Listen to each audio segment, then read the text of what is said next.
Hey, and welcome back to another video. So in today's video, I'll be reviewing the Duratech Universal Wrench set, which is a set of two closed-end adjustable wrenches which actually work on both sides, as you can see there.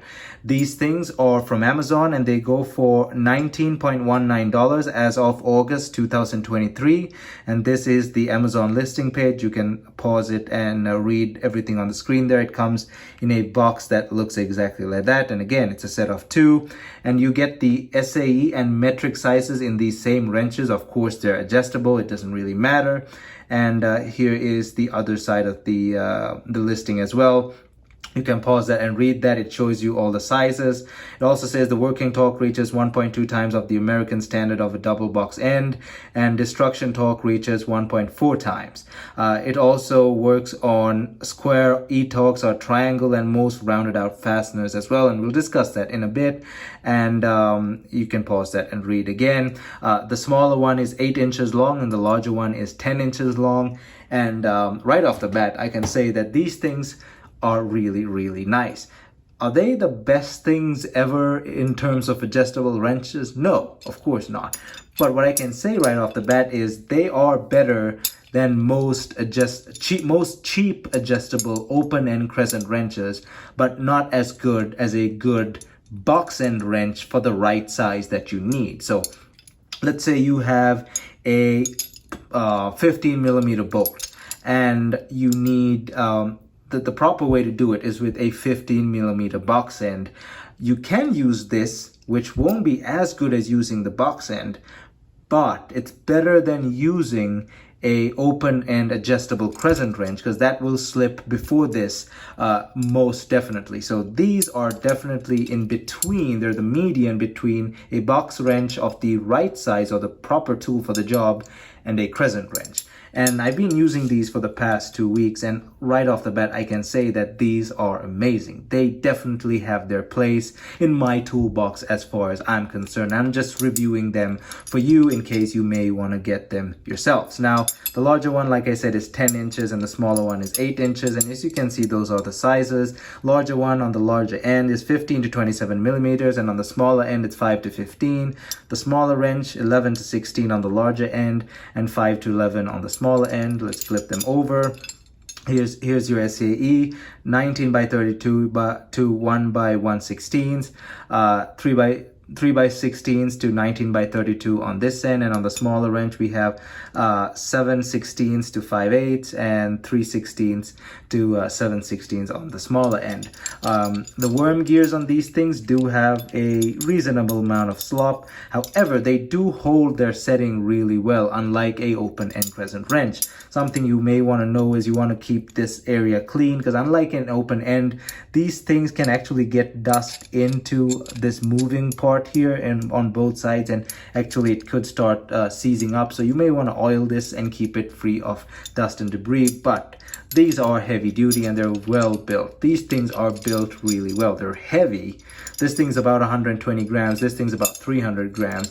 And they are built really well. They scream of quality. They do have the slop, like I said, of course, but for $19.19, these things feel really good. This one especially has been really handy in the past few weeks as I've been using them. This thing actually sits in my upper pocket right next to my flashlight. My flashlight is a bit smaller than this thing, and at 120 grams, I'm not complaining. This thing sits right next to my pens and my flashlight, and I barely notice it even there. And this thing has really helped me out in situations where I just needed a quick wrench.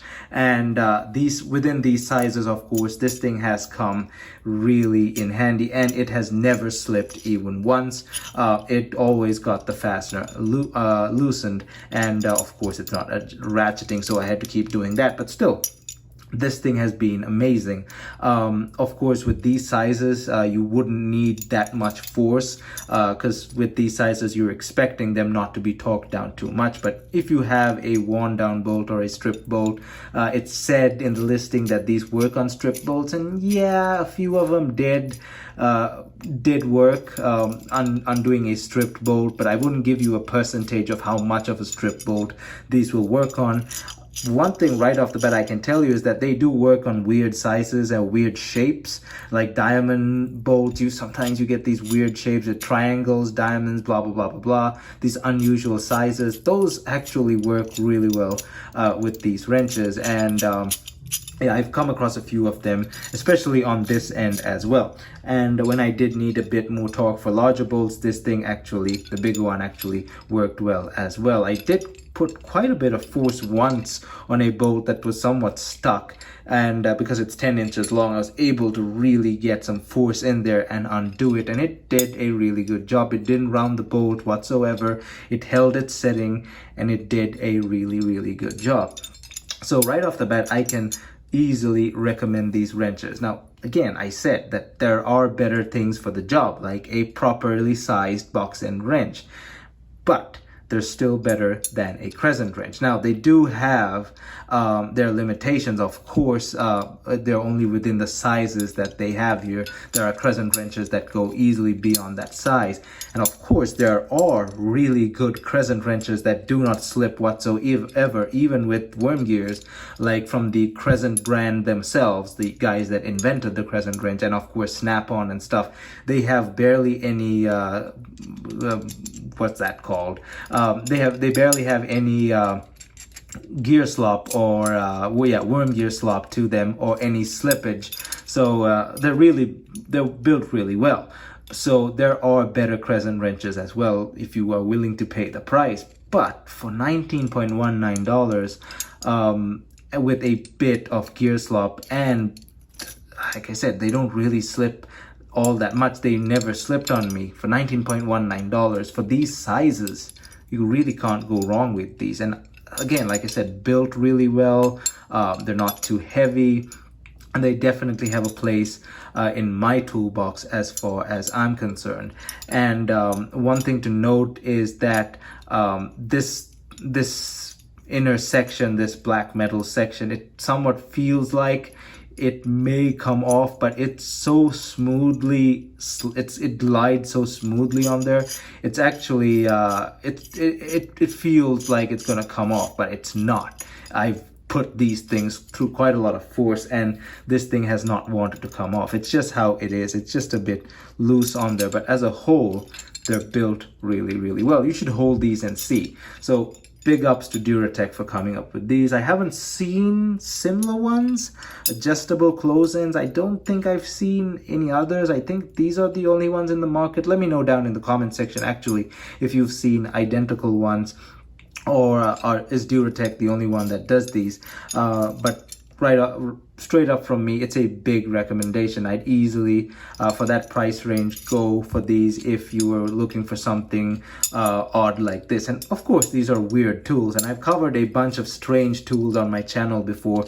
A tool from Crescent, which is an adjustable ratcheting flex head wrench, which I reviewed a few days ago. So definitely a weird wrench, and a few other weird tools. So this definitely falls under that strange tool category where you're not really sure if these will ever make use in your toolbox, whether you come to a point where you'd use them. But I like strange tools, and I like experimenting with them, and these definitely showed me why they were created and why they were designed. They definitely have a purpose in my toolbox and a place in my toolbox. They really are nice. So again, a strange tool that gets the job done if you know where to use them. So I hope you enjoyed this video, and if you honestly did, don't forget to smash that like button down below, as it helps this video get on YouTube's algorithm. And let me know down in the comments section if you own these, or you're thinking of buying them, or what you think about these in general, and we can start a discussion down in the comment section. And of course, if you like strange tools like these, or just tool reviews in general, and of course automotive stuff, which I do cover as well, don't forget to smash that subscribe button down below and ring that bell notification button so you're notified whenever I upload a new video.